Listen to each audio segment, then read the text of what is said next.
औज़ु बिल्लाहि मिनश शैतानिर रजीम बिस्मिल्लाहिर रहमानिर रहीम। अस्सलामु अलैकुम दोस्तों, उम्मीद है खैरियत से होंगे। मेरे मुअज़्ज़ज़, पिछली वीडियो में हम बात कर रहे थे दज्जाल को ईमान वाले ही पहचानेंगे। उसके माथे पे काफ़ारा लिखा होगा।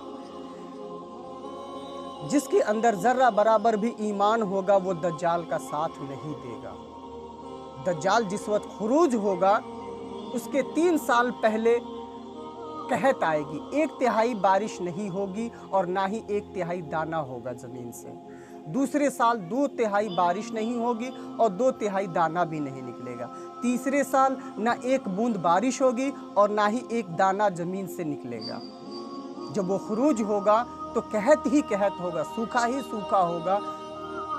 उसके बाद लोगों में रिस्क बांटेगा, जिसको चाहेगा रिस्क देगा, जिसको चाहेगा रिस्क नहीं देगा।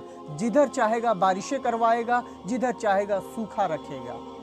वो ऐसे ऐसे कारनामे करेगा कि लोग देखकर हैरान रहेंगे।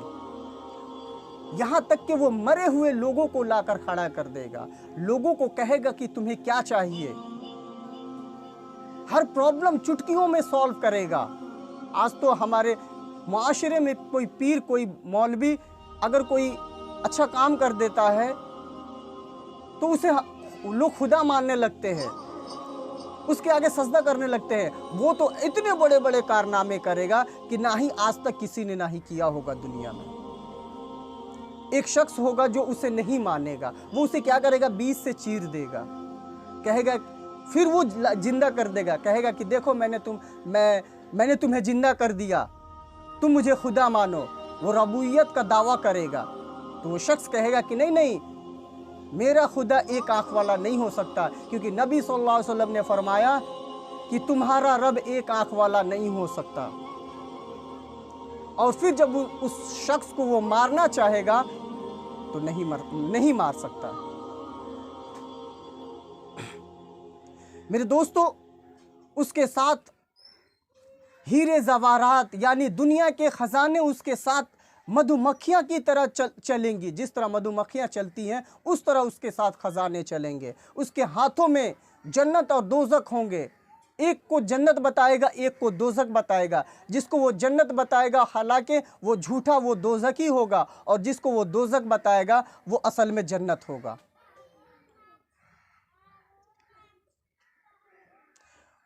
दज्जाल जिस वक्त खुरूज होगा उसका एक दिन 1 साल के बराबर होगा, दूसरा दिन 1 महीने के, तीसरा दिन 1 हफ्ते के, उसके बाद हस्बे मामूल अय्याम बाकी अय्यामों की तरह हो जाएंगी। सहाबा ये वाक़या सुने तो पूछा, या रसूल अल्लाह, उस वक्त नमाजें कैसी पढ़ी जाएंगी, कितनी नमाजें होंगी? नबी सल्लल्लाहु अलैहि वसल्लम ने फरमाया कि घंटों को अंदाज़ा करके बकिया नमाजें होंगी। जिस तरह इतने वक्त में अंदाज़ा करके फ़जर हो जानी चाहिए तो फ़जर होगी, उसके बाद अंदाज़ा करके ज़ोहर हो जानी चाहिए, ज़ोहर होगी, उसके बाद धीरे धीरे बाकी भी नमाजें होंगी। दज्जाल 40 दिन में पूरी दुनिया घूमेगा सिवाय मक्का और मदीना को छोड़कर। मेरे दोस्तों, दज्जाल से बचने के लिए सूरह कहफ को पढ़ना ज़रूरी है, सूरह कहफ को समझना ज़रूरी है। नबी सल्लल्लाहु अलैहि वसल्लम ने फरमाया कि जिसका मफ़हूम है कि सूरह कहफ जिस तरह से नाजिल हुई उस तरह से जिसने पढ़ा वो दज्जाल के फितनों से बच जाएगा, दज्जाल से बच जाएगा।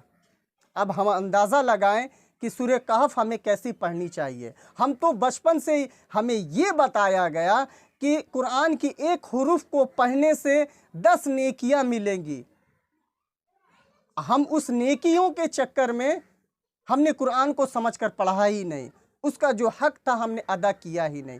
तो हम कैसे समझेंगे कि दज्जाल की आने की निशानियां क्या होगी और वो जब आएगा तो हमें उससे बचना कैसे है।